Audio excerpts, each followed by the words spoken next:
Well, hey, friends, welcome to Awakening's Ask a Scholar podcast. This is where you, the everyday Christian, can get your questions about the Bible answered by a biblical scholar. I'm Carla. And I'm Mike, and we're both glad that you decided to join our discussion. So let's dive in. Well, welcome everyone to episode 21 of the Ask a Scholar podcast. And today we are really excited to be getting your questions answered on the book of Ezekiel. This is a big book with lots of details, lots of things that are happening throughout it. And so we are excited to have with us as our guest scholar, Dr. Jason Gile. Welcome. Thank you. Thank you for having me. Yes. Well, why don't you start by just kind of sharing just a little bit about who you are and maybe give us a little summary on the work that you've done on the book of Ezekiel so that we kind of have context around how you're going to be answering these questions today. Yeah, sure. I'll give you a little history. I started my academic work at the University of Wisconsin, which is actually where Michael Heiser was for a period of time. And so he and I maybe slightly overlapped, but I don't think we ever had a chance to connect at that time. But there was probably a short period of time where we were there at the same time. Also, Tim Mackey, so he and I did overlap even more. We had a couple classes together. So that was back in the early 2000s. And so that was kind of my formative years of getting into the academic study of the Bible. I was just a Christian kid going to a state university, and sort of they had a Bible program or a Hebrew Bible program. Started taking some classes, got into Jewish studies as well. And so that sort of just set off my interest to pursue the academic route of biblical studies. And so did that, continued through that program and finished my MA there as well in Hebrew Bible. At that point, I was thinking about pursuing a PhD program. Ended up at Wheaton College for a variety of reasons, but one of them is having been at a state university for 5 years, really some more theological framing and undergirding for my biblical studies. The work at the state university had been primarily about, obviously, the text, which is important in history, and to some degree literary, but not into the theological and sort of the macro sense of the whole of Scripture, Old and New Testament. So going to Wheaton really gave me that kind of missing component. At Wheaton, I studied with Daniel Block. He was my dissertation and advisor and mentor. That's related to this topic. So I studied Ezekiel there. He is a very well-known Ezekiel scholar. So that was a great opportunity to work with him. His work is, I would say, really respected across the board in terms of, yes, Old Testament scholarship, but Ezekiel scholarship. And what I mean by that is that sometimes evangelical scholarship doesn't influence mainstream scholarship, and maybe there's a little bit of a divide there. But in the case of Dr. Block and his work on Ezekiel, he's actually been influential in broader mainstream biblical scholarship. So today I'm at Northern Seminary. I'm the vice president of strategic initiatives, so I do a variety of administrative things there, and I also lead. My main job in terms of my time is I lead a streaming video platform called Seminary Now, and I could probably tell you more about that, but we can hold on that for now. Okay, awesome. Well, we're really glad to have you. We're glad to learn some wisdom from you as we dive into this interesting and sometimes complicated to understand book of the Bible. So I'm going to go ahead and jump right into our first question because we've got quite a few this episode that I want to make sure we hit. And so if you guys are ready, let's jump right in. The first question says, in Ezekiel chapter 11, Ezekiel is given a vision of or teleported to the east gate to be shown 25 men and their leaders hanging out at the gate. Apparently, they are saying that it's not time to build houses and likens them to meat cooking in a pot. God appears to be angry at this message. Why? I need a little help. So help this student out with these questions. Mm-hmm. Yeah, this is probably not a familiar passage to many people. It's a little bit obscure, I suppose. And I will say up front that the language is difficult, and I'm not sure that anybody knows for sure what exactly some of this language means. So I kind of want to state that by way of preface, that I can kind of talk through it and let you know what I see going on here and what some of the issues are, and see where we land on it. I think that there's two sort of things here that are difficult. One is, and this is verse 3, there's this sentence that often is translated, the time is not near to build houses. Now, again, Hmm. you sort of alluded to the context, but basically, Ezekiel is having this visionary experience where he's sort of transported back to Jerusalem, and he's confronting these leaders of Israel. And what verse 2 says is that they're giving wicked counsel, which is sort of a common theme in the book of Ezekiel, that, like, for example, the false prophets sort of give us a window into this as well. But what they're saying, these leaders, is, and again, the phrase is commonly translated, it's not time to build houses, or the time is not near to build houses. And that itself, that language is unclear. I can unpack that a little bit. Then the second part, it goes on to say, this city is the pot or the cauldron, and we are the meat. And Hmm. that, of course, in itself, as a metaphor, is perhaps unclear of, well, what precisely does that mean? So, how these two things fit together is really the big interpretive issue of this verse. Um, so, to get into the detail a little bit, the language of that first sentence, the time is not clear to build houses, is somewhat ambiguous. If you look across translations, it's translated in different ways. Sometimes it's simply what I just said. Other times is interpreted as almost a question. So, is it not time to build houses? Okay. Now, as a rhetorical question, that means the reverse. That means that it is time to build houses. So, Hmm. and there's no Yeah. interrogative. Yeah, go ahead. Oh no, I was just saying, yeah, you're right. It's interesting when you think of it that way. Keep going. Yeah, yeah. There's no interrogative particle on it, so it's not explicitly a question, but like you could potentially interpret it that way. Another option is to say that, to translate it as it, that is the judgment that may be coming, is not near, and let's build houses. So I think on this issue, there's a few different ways to understand it. I think I'm of the opinion that it's most likely judgment is not near, it is not near, and let's build houses. The language and the grammar is difficult no matter which way you go on this, um, including, for example, the build houses part is an infinitive. It's not per se an Hmm. imperative, but arguably it could function as an imperative or a jussive or something like that. So that's what's going on there. Now, the pot part could mean a couple different things. Sometimes the metaphor of a pot with food or meat inside of it can mean judgment, right? In other words, what's inside is being cooked and judged. But the other option is that, and this is perhaps more likely because this is a common metaphor as well, that the cauldron or the pot is about security. So it's actually protecting them from the fire or from the judgment. So, bottom line is that commentators are kind of across the board on this, and as I said, even translations are across the board on this. Um, I think perhaps the most likely is that this is about the people, um, the leaders saying that we should build houses because we don't need to worry about any imminent judgment, essentially. And so this sort of false sense of security, which is a broader theme in the book of Ezekiel. Hmm.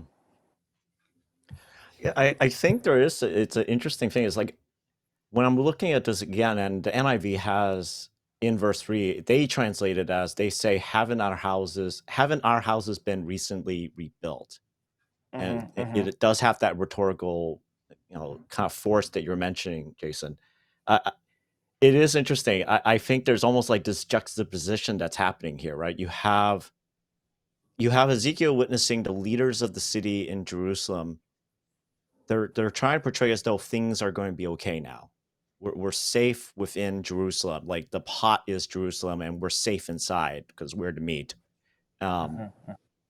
and then yet, when the Spirit is speaking and insisting for Ezekiel to prophesy, he's using the same pieces of metaphorical imagery, but he's using it in a very different connotation. And the note I had on this area was, it's like as though it's like a frog that's in a pot of water that's slowly being boiled. that that Interesting. like Yeah. Yeah. that this thing that they are thinking is a place of security. Nothing will get in, and yet, ironically, this pot is actually going to lead to their actual own demise. And so, like, two Yeah. different ways of understanding a pot. Um, Mm-hmm. Hmm. and just coming from like an Asian culture myself, I know I'm not ethnically Korean, but I know of, friends and other Korean families where they have prepared foods or things like kimchi. And one of the things that they do in that preparation is they put that food all into a pot where it will Mhm. eventually ferment. And sometimes they'll go through the trouble of actually burying that pot in like their backyard so that it actually stays nice and at a constant temperature and is protected. And so it's almost as though, in my mind, these leaders are thinking Jerusalem will be this place that will keep us secure, it will keep this food, keep us safe, not realizing, no, the Lord has probably taken your pot out and now has placed it on a fire. And you just don't realize it. That Yes. Yep. it, That's it, really it's good. it's Yeah, I think there is a flipping of the metaphor. You're right. So yeah. Ezekiel kind of picks up in the same language, and I think he flips it to use it against them essentially with a different connotation. Absolutely. And it is now a well-known story, but I mean, the imagery, just because it's so food related, it Hmm. Hmm. connects, and it's just full of irony, but also there's a little bit of humor, but it's kind of like that sarcastic humor, in some sense. The people are so sure of, oh, there's no way Jerusalem will fall, and yet they have no clue what is coming down the line for them. And unfortunately, we as the readers later on, we know what's coming. And so there Yep. is that bit of irony that is almost kind of like being portrayed in this story, that we know as the readers later on, no, Jerusalem is going to fall. This is actually going to be the very place of their demise. Hmm. Hmm. Let me ask Yeah. you guys a question. So, we see in this story that, like you said at the beginning, Ezekiel is transported or given this vision, whatever it might be, and there's these 25 men, right? And then that's where they talk about the building houses and the meat in the cauldron and all that. Is there something significant with the 25 men? Who are they? Should we be paying attention to why God is highlighting them and calling them out in these metaphorical ways? Yeah. Great question. I don't know if there's any special significance to the number per se. Um, I noticed when I was reviewing this passage that the word elders is not used here.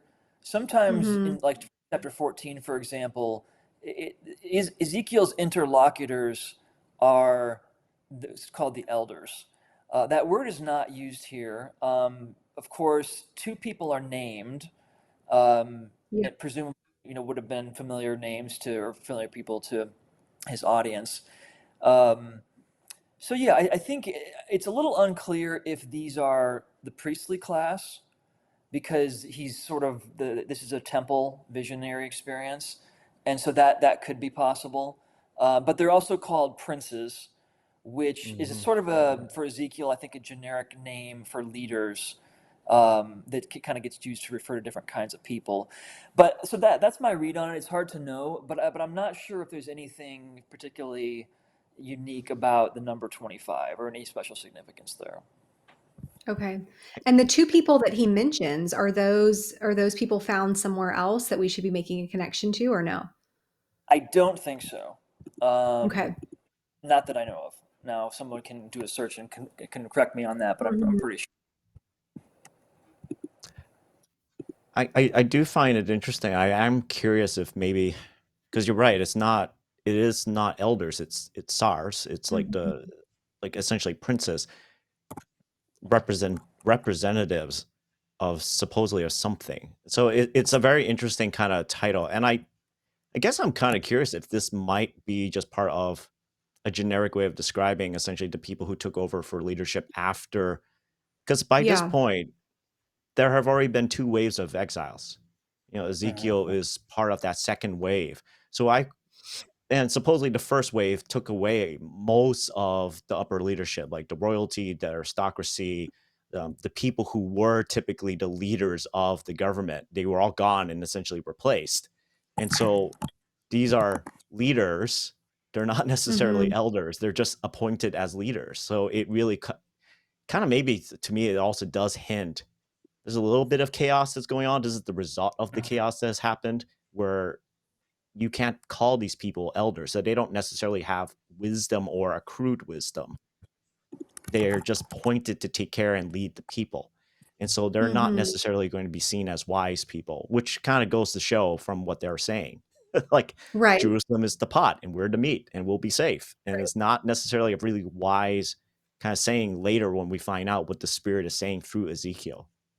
Hmm. Yep, that makes sense. Yeah, it's a sort of a chaotic moment in a variety of ways, but yes, with respect to leadership, um, Zedekiah, in some sense, is a king, but Ezekiel doesn't want to call him a king, and Mm. so because there's some questions about his legitimacy and whether Ezekiel would recognize that, and so yes, I think that could contribute towards sort of the ambiguity of who the leadership is in this moment. Okay. Okay, awesome. Thank you guys for that answer. Why don't we jump to a quick commercial break and then we're going to come back and we're going to hit a couple more questions and then we'll wrap up this episode.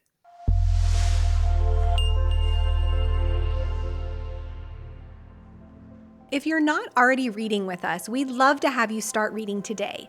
Every month in the Awakening Bible community, we read a book or several books of the Bible together. Readings are only 1 to 3 chapters a day, 5 days a week, with weekends reserved for catch up or deeper study. And as you read, we know that you will likely encounter questions, but that's where we come in. Submit your questions at AWKNG.com and we will do our best to get them answered for you right here on the Ask a Scholar podcast.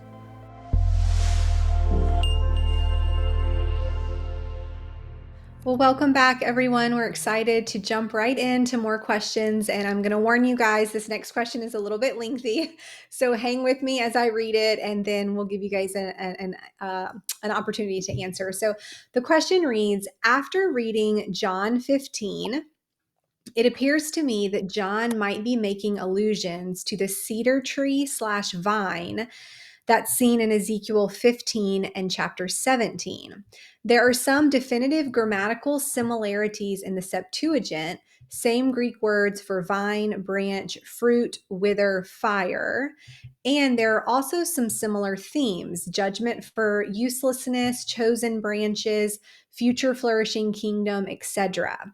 But as I read commentaries to see if anyone else is making these connections, especially to Ezekiel 17, not a single one does.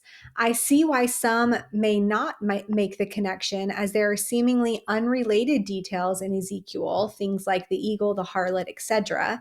And most people go straight to picturing a grapevine in John 15. With this in mind, how do we make confident assertions about when an author is making an allusion to another text, especially when he does not quote the source directly? And do you see strong connections between Ezekiel 17 and John 15? If so, how would you justify the connection? And if not, what am I missing? So let's help this person out.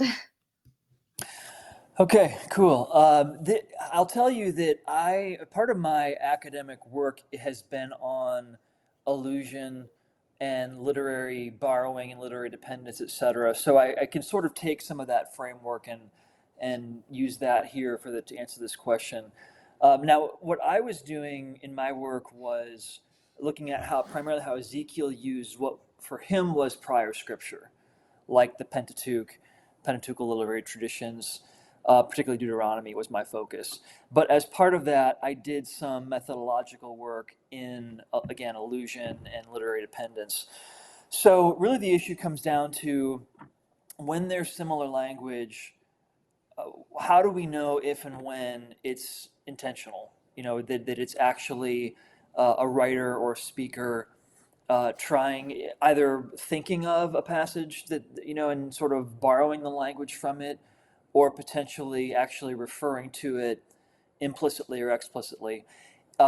Explicitly would be a quotation, perhaps. Implicitly might be that there's not kind of a reference. They're not calling out overtly that they're citing a certain source, but that the language is similar enough that to think that there could be something going on there.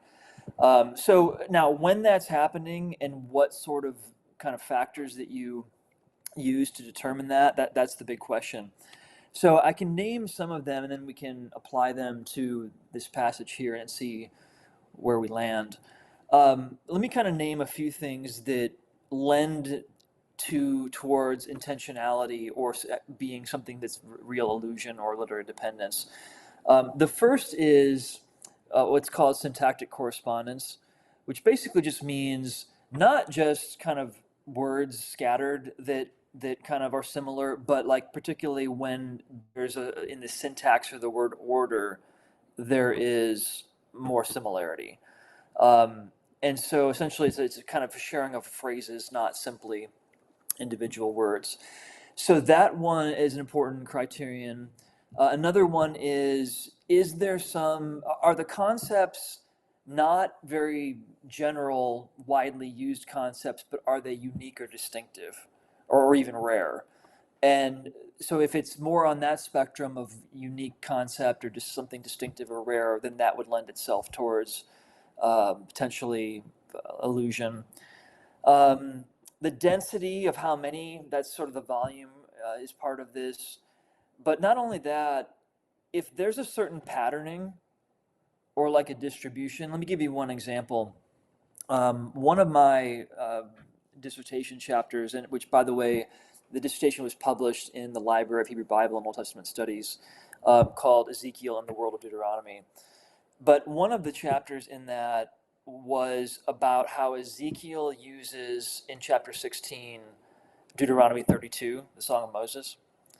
And I'll spare you the details on it, but I'll just say that what's going on in that passage is really kind of like a narrative reworking and transformation of the story that Moses is telling in Deuteronomy 32.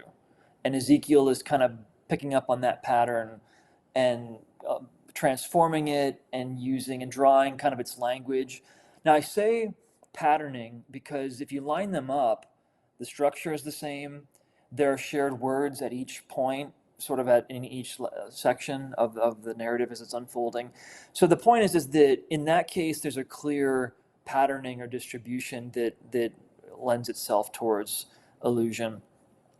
The last thing I want to mention is signs of a kind of rhetorical function. In other words, it helps to be able to discern if there's some intentionality behind this. What is the point of citing it or alluding to it, or what is the writer or the speaker intending to communicate by making the allusion? And when you can identify that of course is positive. If you can't identify it and it sort of seems like there's not a logical connection between them, then that would again be a reason perhaps that it's not. Okay, so hopefully that's a helpful framework.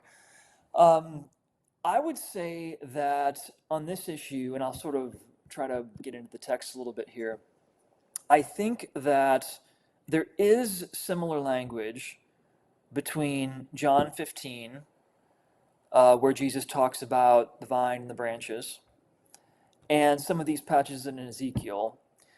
So that is true. The problem is that I think, although you get some shared words, the other criteria don't really check out for the most part on this one. And so, again, maybe we can get into the details of it, but so I would say that in general, you've got some shared words, but you don't have that syntactic correspondence, so that's lacking. Also, this is a really common motif or kind of metaphor.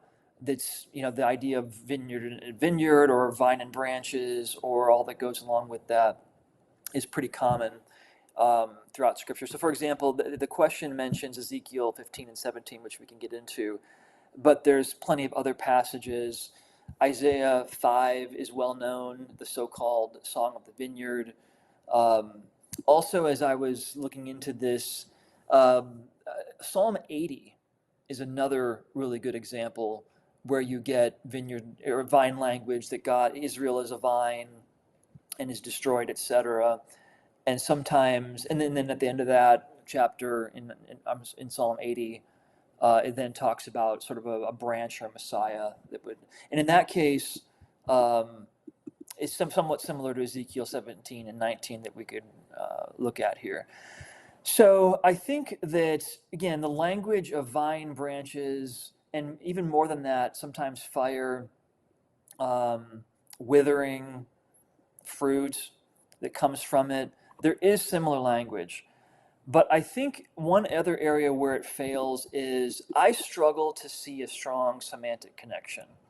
In other words, like if you're trying to figure out what is the logic of an allusion, or what is the rhetorical function of this, it's not super clear. And maybe just by way of some conclusion here, I'll sort of state the differences. So John 15, again, well-known passage. The core idea is about Jesus' followers remaining in him as a vine to a branches. And it talks about, those that don't bear fruit will be pruned. We must remain in him, etc. And so I think the core premise of that is that the branches get their life from the vine. If you go back to these other passages, they're all a little bit different. Ezekiel 15 is, the core premise is different, where it's contrasting vines as worthless and branches as useful. And beyond that, there's not really much similarity apart from, again, those few shared words. Ezekiel 17 is different, but similar in the sense that, again, I think the core premise is different. It's a really interesting little metaphor, metaphorical story here about an eagle that takes the top shoot of a tree and goes and plants it, etc. And then a second eagle comes. Perhaps now is not the time to get into the full logic of the story. But in this case, I think it's also the very premise is a little bit different, and you don't get the same kind of John 15 idea. Last thing, though, I want to mention, I noticed that the question did not mention Ezekiel 19, but actually I think that that's another passage that could be brought into this. Similar language, vine branches wither, fruit and fire, the latter half of Ezekiel 19. There's one other kind of theological connection potentially, which is when these metaphors are being used to refer to the Davidic dynasty. Now, in some cases, it's just like Isaiah 5, for example, the Song of the Vineyard. It's the vine is just Israel. In other cases, it's more narrowly representing the Davidic dynasty and all of the lots of theological things that go along with that. So that, in theory, you could say, well, anytime there's a New Testament allusion to something like that, is there a Davidic or kind of a kingly royal implication there? But again, I love to tease those kinds of things out, but I don't see it as super strong in this case, partly because I'm not sure that John 15 is overtly tapping into the Davidic dynasty aspect of this. So I'll stop there, but that's just sort of a quick intro to the issues. Jason, I think I did grab onto something that you mentioned at the beginning of how these are motifs that do appear, like vine, branch, fire, so on and so forth. That these are things that are commonly used in like metaphorical language and other pieces, especially in poetry or in allegory, or in this case, this fable. And so I would agree. I don't think there is a direct connection with Ezekiel 17, definitely with John 15. What I do understand why the questioner brings up the question is just because of how significant those particular words, those particular images and metaphors mean to the Old Testament and even to New Testament readers, and why sometimes we can make the mistake of assuming that those have a direct connection instead of maybe just playing around in the mental playing field, right? And Mm-hmm. so, like, I do see, like, part of why Vineyard in 17 might have a connection to Israel, because of it seems to be a fable or even a parable about kingdoms. And there's even, helpfully enough, God gives Ezekiel an interpretation. He even starts it with, in verse 11, about what all of this means. And so in some sense we get an idea about what is the vine, but it seems to be more consistent to stay within the narrative and within the story itself of Ezekiel 17. I don't think it has to necessarily transport itself all the way to John 15, though. It probably feeds into the imagery of when you hear the word vine, or what could that possibly entail? Like, how fully fleshed out does this word mean, or how can it be used in different works, but doesn't necessarily mean that it was a purposeful echo Mm-hmm. towards the Mhm. New Testament. Yep. Yeah, I think that for me, I think on this issue, on this particular example, the core issue is yes, some shared language, but I don't see that, again, that strong semantic or rhetorical connection. Mhm. Let me give you one contrast.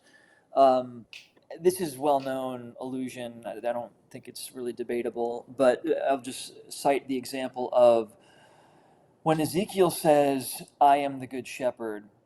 Um, I'm sorry, when Jesus says, "I am the good shepherd," that is a pretty strong semantic connection back to Ezekiel 34, where, if you know the passage, Ezekiel gives this extended metaphorical story about it's about Israel's leaders not taking care of the people, but of course it's through the metaphor of shepherding, right? So Israel's leaders are not good shepherds; they're bad shepherds.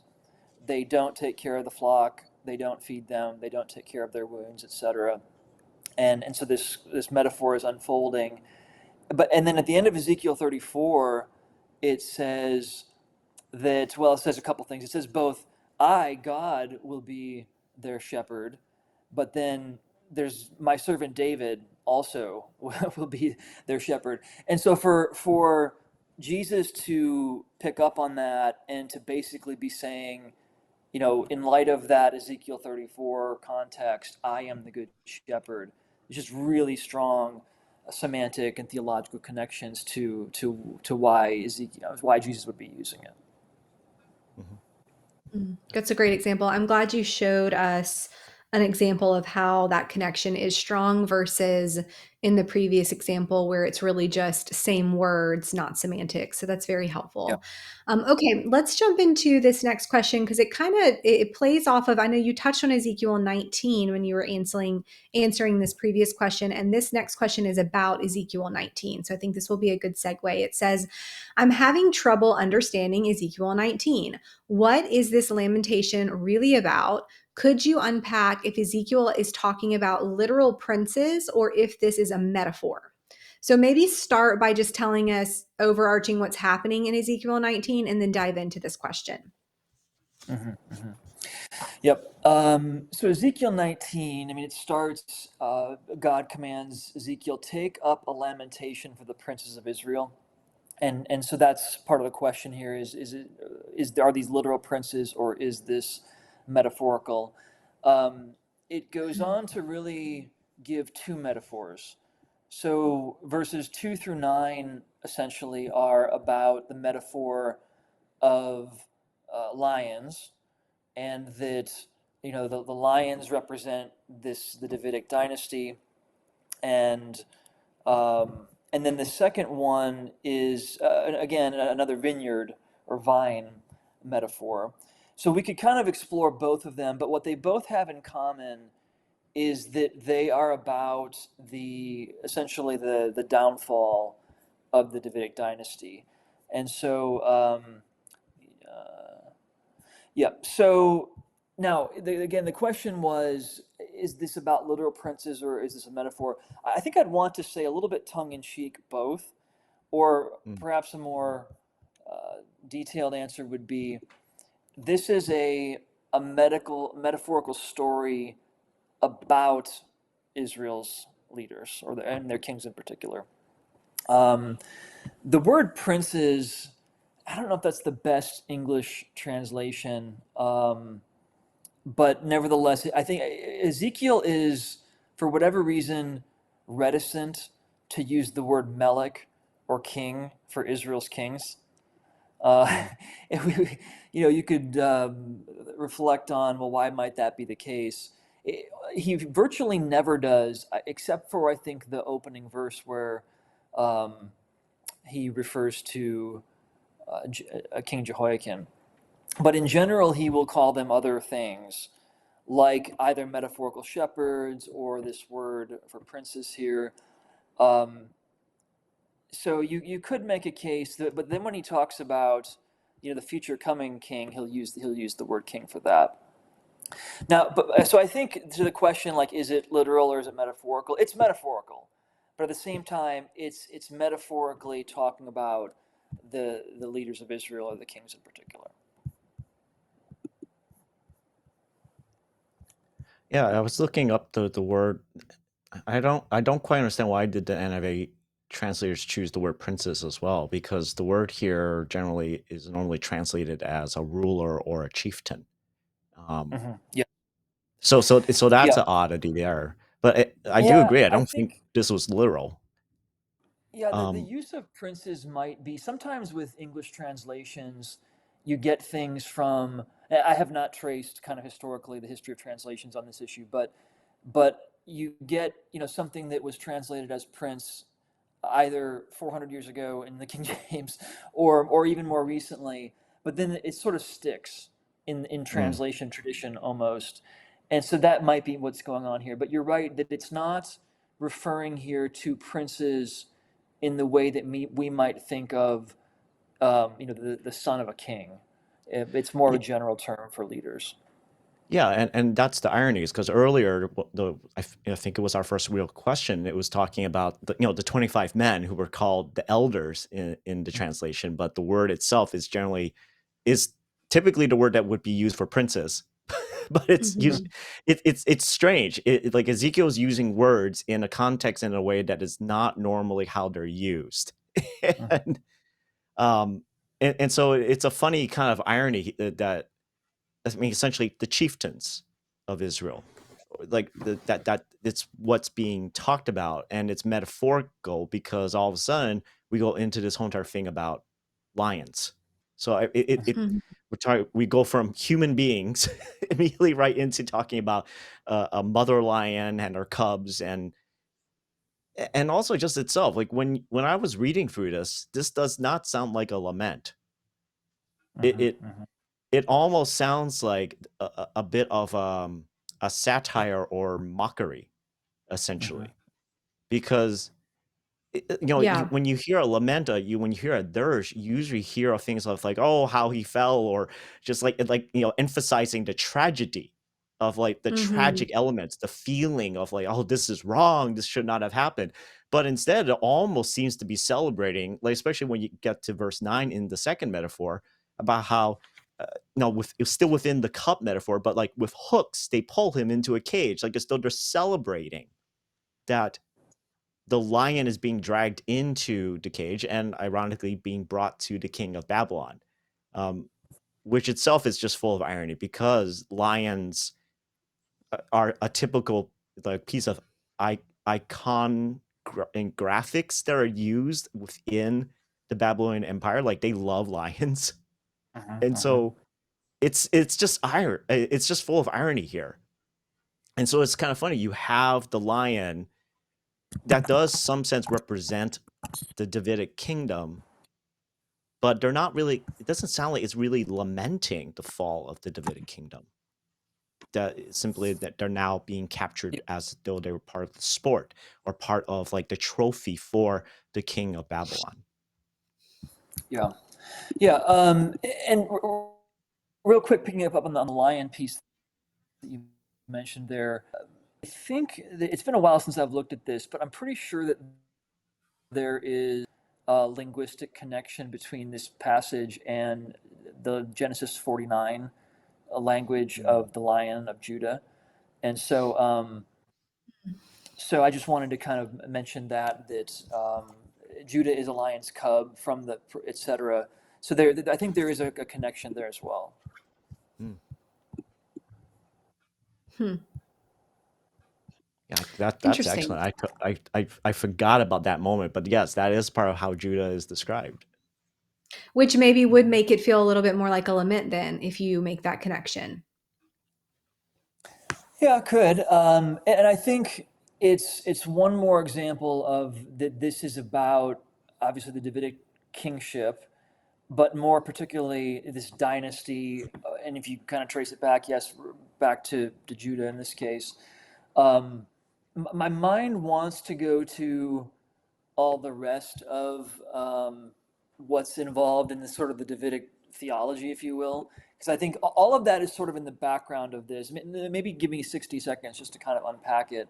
I mean, some of this is well known, but the core issue is that, of course, the Davidic covenant, God's promise to David that his dynasty would be everlasting, etc., and that then becomes a crisis in this moment in Ezekiel's time when the Davidic dynasty comes to a halt, right? And what is the future of the Davidic dynasty? Of course, more broadly, what is Israel's future in light of the exile? But there's a lot at stake theologically insofar as this is related to God's his promises, essentially. Okay, awesome. Well, thank you for that. I'm glad you tied that back in to that. I think that's going to be very helpful for our students. Well, why don't we go ahead and wrap up this episode? I did want to kind of throw it your way. Why don't you tell our students a little bit about Seminary Now, what you guys do as a ministry, and then if there's any other resources that you have done on the book of Ezekiel that you would like to direct students to as further study, please go ahead and let them know that as well. Yeah, for sure. Yeah, as I said, the main thing that I do these days is I lead a streaming video platform called Seminary Now. So we're fortunate to have video courses from leading authors and professors, many of the big names that you would probably recognize. And that's through partnerships with publishers like University Press and Baker and seminary partners, et cetera. And so, yeah, we basically create high production video content on Bible theology, ministry, church, etc. And so, yeah, you can check it out, seminarynow.com. It's meant to be affordable, accessible. Kind of the logic or the rationale behind it is to take um, all that's great about seminary and theological education and make it more accessible, right? Traditional seminary reaches a very, very small group of people at a very high cost, and we're trying to flip that by making some of the content available through to a lot of people, the masses really, through at a very low cost. And so, yeah, definitely check it out. And it's $180 per year to subscribe, but it gives you access to all the content, including learning tracks and certificate programs. In terms of Ezekiel that you mentioned, yeah, I alluded to it before. My work in Ezekiel has been published in a few articles and journals, and then some of that, probably the most single place to get access to some of it is in this monograph that I mentioned. So it's called Ezekiel and the World of Deuteronomy. It's a scholarly monograph. There's Hebrew text in there that's in some cases not translated or transliterated. And so it is sort of a scholarly audience, but at the same time, I'd welcome everyone to take a look at it and sort of dissect it to the degree that they're able. And I don't want to overstate its technicality. There are parts that I think a good bulk of it that are quite accessible, including some of the introductory and methodological pieces that I think would be really valuable. Okay, awesome. Great. Well, thank you for sharing that. You guys make sure that you check out those resources. And then we like to end by a little fun question so listeners can get to know our guest a little bit more. So tell us what your favorite thing to do is on a day off. Great question. I think if I said rest, that's probably the wrong answer because I don't, but let's see. It's mostly to spend time with my family and try to be intentional about turning my brain off with respect to, I mean, this is classic stuff that everybody deals with, but just, um, you know, the kind of the grind of life and all that we're thinking about. So yeah, we do fun things with the kids. One of the fun things about having kids, as many of you know, is that they're excited about all sorts of things, and then Yeah. you it's sort of an opportunity for you almost to not relive your childhood, but to get excited about it with them and experience some of those things with them. Yeah, that's so true. I know we definitely have those moments as well. It's like mini golf. You don't really like mini golf, but you remember all these memories from playing mini golf, and then your kids are excited to play mini golf. So it's like that in all different categories. Well, thank you so much for joining us. It was great to have you, and we're excited to have you back for one additional episode because we've got several other questions on the book of Ezekiel that we're going to throw your way. So all those that are listening, thank you for listening. Remember to like, share, subscribe, leave us a review, and join us next time as we cover more questions on the book of Ezekiel. If you're enjoying the Ask a Scholar podcast, click follow on your podcast listening app to subscribe. Want to help further our mission? Consider becoming a monthly partner at AWKNG.com and help us make an impact in the lives of others all around the world as we work to make biblical understanding accessible to all with no exceptions. Join us next time as we get more of your Bible questions answered. And don't forget to visit AWKNG.com to engage in all our biblical resources that we offer.